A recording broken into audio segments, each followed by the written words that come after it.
Hammerhead is a shark researcher here in Florida and the founder of the American Shark Conservancy. Right now, her work focuses on sharks' response to shore-based catch and release fishing.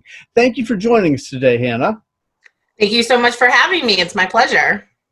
Well, we have lots of questions. I know that the laws for shore-based shark fishing have recently changed in Florida. I should say the regulations have changed. And you were present at many of the public comment sessions. How were the laws changed, and do you think those changes were necessary? So yeah, we were quite involved. A lot of concerned citizens started asking us questions, and to be honest, we didn't really know the answer. So that's where you start with science. So some of the regulations that were put into place, I think, have a really good impact on some of the angler behavior, which ultimately, at the end of the day, the regulations want to make sure that prohibited species, once they're released, will survive. Yeah. So there have been the key points, I think, that we really agreed with were having specific gear on hand as an angler. So something to cut the line, something to cut the line or the hook, so a bolt cutter or something like that, a tail rope. There are a few things that made a lot of sense in the idea of, like, we got to get these animals back in the water. Time is of the essence. Stress hormones are coursing through their body the longer they're on land, causing a decrease in fitness. So there were a handful of those that I think are really easy to enforce and will actually have an impact on the animal's survival. Other parts of the regulations I think are going to be really hard to enforce. Keeping prohibited species with their gills partially covered in the water. There's an angler safety issue there that I think, just from the FWC's point of view and our point of view, might be hard to enforce. Yeah, because they're not going to ask people to put themselves in harm's way. Yeah, exactly. So it can be used as an excuse, which is maybe. So there's still kind of a little bit of a loophole for some of the bad behavior we've seen in the past. Yeah, that makes sense.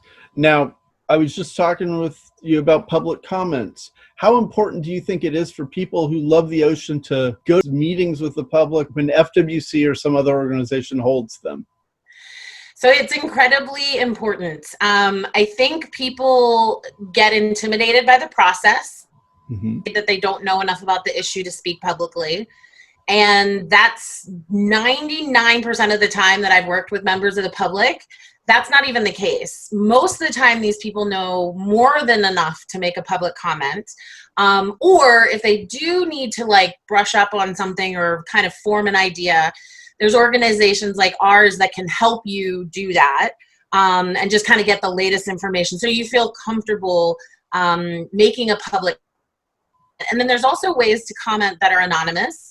You don't always have to stand up in a room full of people to speak to have it be heard, but it is incredibly important. And I encourage anybody who's ever thought about any kind of conservation issue, whether or not they should speak up and make a public comment.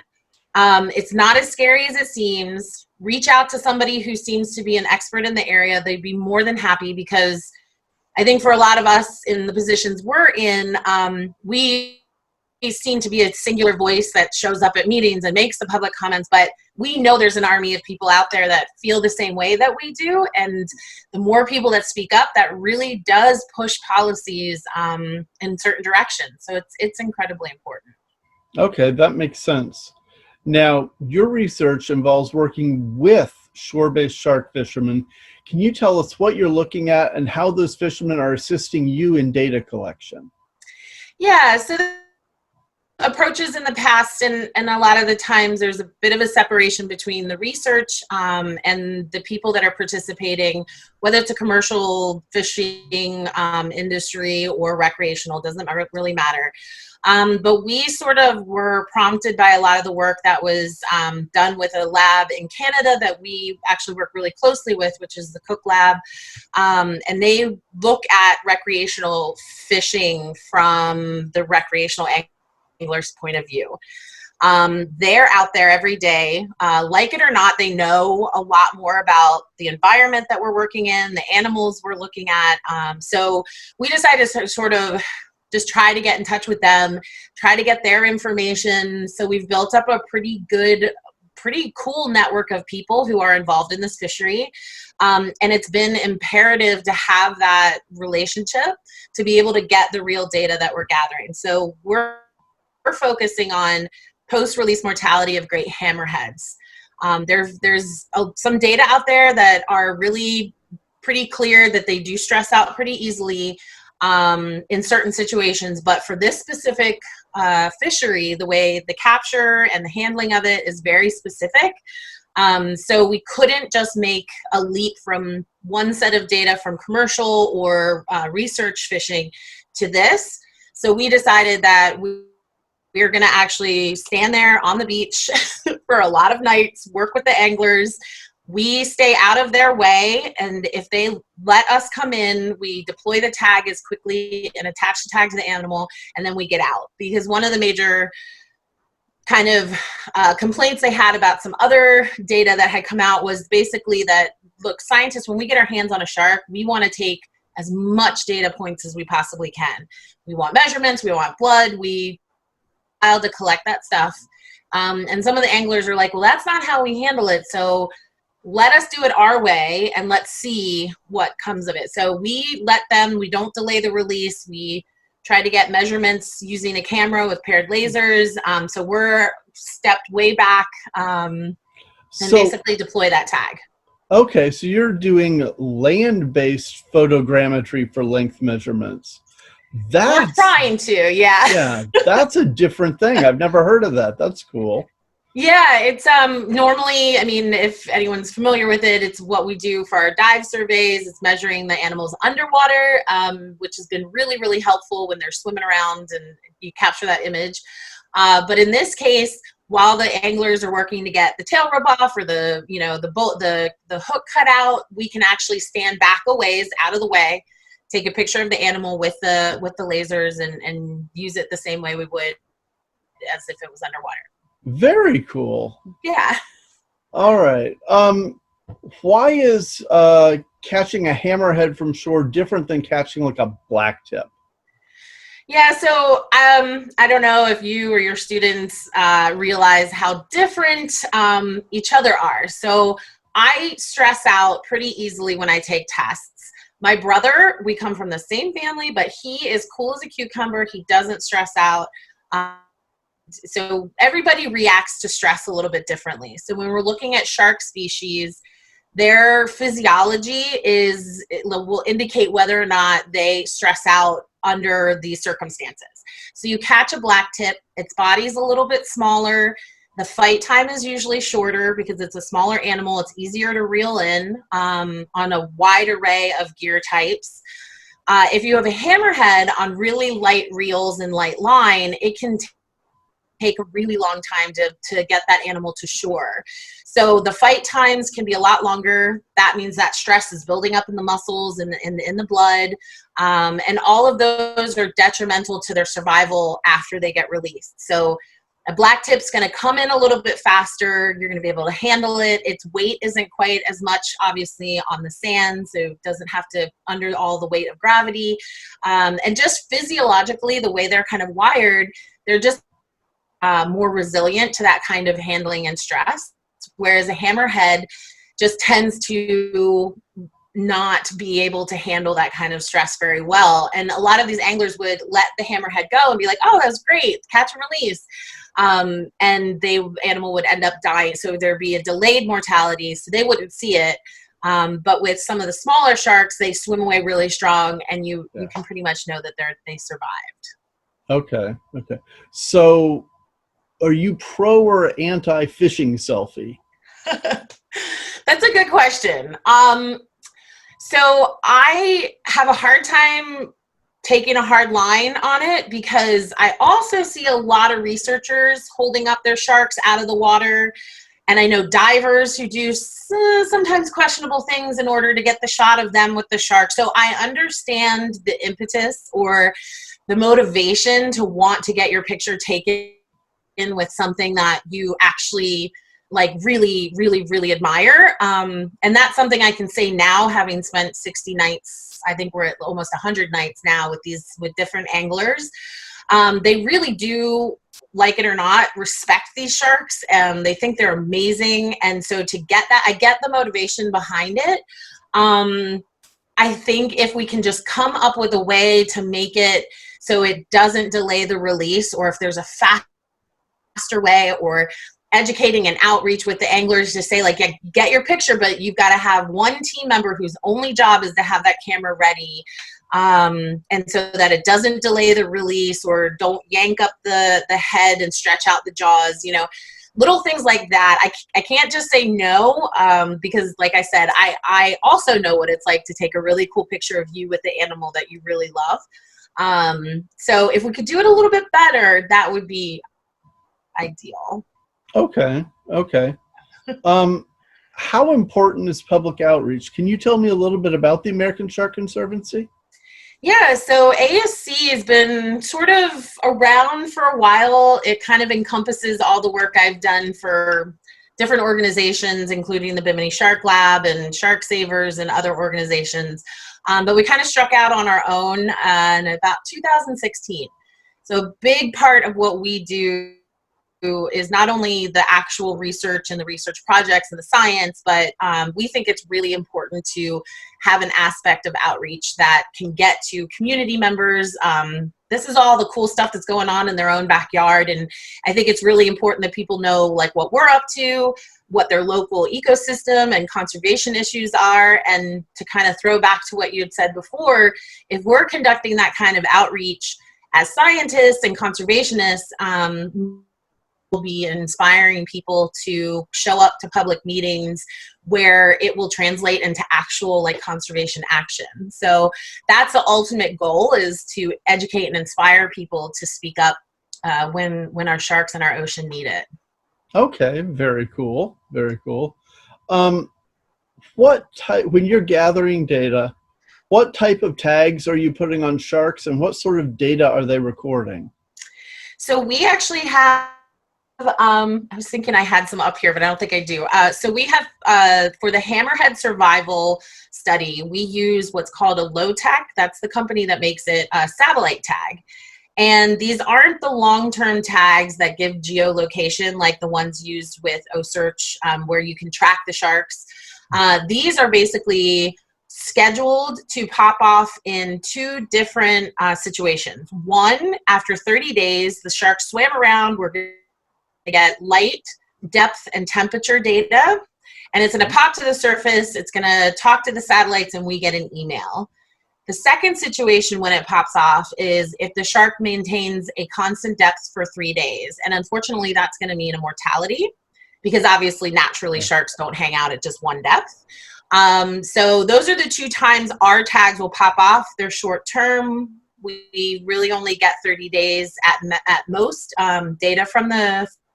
So that's the satellite type of satellite tag we use for that study. And we have in the past used the acoustic transmitters, which kind of the same size of like chapstick, and basically they have their own individual frequencies. We make a small incision in the side of the shark, we put it into the body column, suture it up really quickly, and then there's a whole set of receivers all up and down the coast of the United States that pick up that signal if the shark swims by. So those are the two different types of tags we use. Okay. And I know that the acoustic telemetry tags, you used to, I don't know if you still do, actually maintain part of that receiver array. And we've talked about this before. You did some pretty intense kinds of diving in pretty low vis conditions when you were doing that. Do you have any horror stories? So it's really, there were about, I want to say 11 receivers that we were responsible for, and I ended up helping a lot with changing them over. So every 6 months or so, because you really don't want to lose data, you have to dive down, take the receivers off, switch them over to a brand new batteried receiver. and bring the old ones up, clean them off because they're going to be full of gunk. And then you just sort of do a swap over. So everything from Delray to Hobe Sound. And if you look on a map, it doesn't look that far, but it's actually quite a bit of space to cover. So we had about 11 receivers that were sort of mapped out. And it's usually a team of 2 or 3 divers, and it's bounce diving. So we dive down really overweighted with all the tools. Use all sorts of tools to cut the wires, and you have to get nuts and bolts that are all crusted and gross, and try to get all that off underwater. But if you're a small team of divers, you sometimes are doing this alone. And sometimes the viz is terrible. And so there have been some times where I've dropped down, it's late, it's one of the last receivers in the whole array that we have to switch over. And I think it was the Hobe Sound one, and it's hard to find. The visibility is always bad because you have to find a very specific GPS point. And dropping down into like basically maybe 5 feet of visibility, the light was very, very low. There were a school of jacks that went past that were all bigger than my torso. They're huge. And on the outside of them were 2 lemon sharks cruising along, which for divers that love sharks, it was very exciting, but it's very different when it's bad visibility, very cold, starting to get very dark. And you're trying to find this little receiver that's like the size of this in the entire ocean. And the sharks and the jacks kept swirling around me.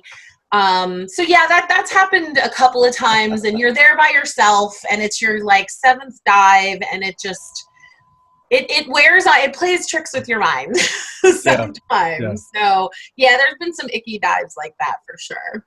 Okay. And I have one other diving related question. When you're working with sharks, does the color of your scuba equipment matter? So I know there's probably sometimes people have heard the term like yum yum yellow. That's kind of been an old tale for a long time. When I've been diving, and I've been really lucky to work with a lot of people that dive with sharks and have been in the water with them. So super lucky, lots of different situations. The one thing I can say is that anything with a very contrasted color, so say you're wearing a full black wetsuit, but your fins are white. Or if you're wearing a full black wetsuit and your gloves are pink, that like contrast of the 2 colors does seem in my experience to draw a little bit of attention. Sometimes you can take it a little too far. Like people will only dive in purely black head to foot, only allow themselves, no logos, no nothing, no shiny. I haven't seen it have to go that far, but we diving in Bimini with the Hammerheads. There was one of the young girls had brand new white mares, quattro fins, beautiful fins, amazing. I have them in black. But those Hammerheads absolutely saw those white fins, all black wetsuit and then white fins, and didn't do anything aggressive, but definitely caught their eye. Because if you think about it, that's how the way that they hunt. They're looking for that sort of little flashy something that's a little bit different, and they'll come in for a closer look. Haven't you been inspected while wearing blue fins before? Yes. Yes. Yep. I was in Rhode Island with Joe Romero and Christina Zanato, having so much fun with blue sharks. And I didn't think twice about wearing my aqua blue fins. And apparently those are very attractive to blue sharks.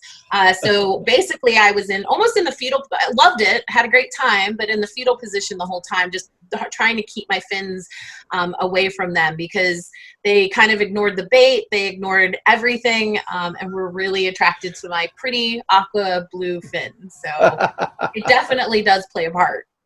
Okay, very cool. Well, thank you for taking the time to record the interview with us. I really appreciate it. I'm sure my students will be really excited to hear what you've had to say. Is there any way, you're local, you're Florida, is there any way that our students could reach out to you or work with you if they wanted to? Yeah, absolutely. Our two main research projects, we're kind of always looking for hands, and we're hoping to expand it. So info@americansharkconservancy.org is our Okay. email, and you can provide any of contact details that you have to them. And we have a host. All of our volunteers are basically undergrads and some grad students. So it's a pretty good atmosphere for learning, I think. That's fabulous. Thank you very much. My pleasure.